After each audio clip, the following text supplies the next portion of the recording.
এখন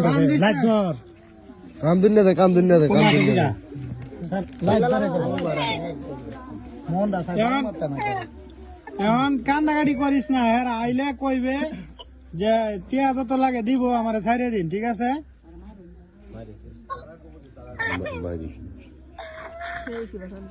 কি লগে কেউ নাই? দেখলেন এই তো স্ক্রিনে দেওয়া নিচের ভিডিওটা। নিজের অসুস্থ ভাইকে পাকুন্দিয়া সদর হসপিটালে দেখতে গেছিল মা মেয়ে দুইজন। ওই জায়গা থেকে 5 জন অপহরণকারী মা মেয়েকে তুলে নিয়ে গেছে। এখন তারা কোথায় আছে, কোন জায়গায় আছে তারা নিজেও জানে না। আমরা এমন একটা বাংলাদেশে বসবাস করতেছি, ক্ষণে অপহরণ করতেছে, ক্ষণে মানুষ মেরে ফেলতেছে।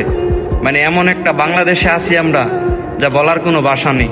সবাই এই ভিডিওটা বেশি বেশি করে শেয়ার করবেন, যেন আপনাদের শেয়ারের মাধ্যমে এই অপহরণকারীদেরকে খুঁজে বের করা যায়।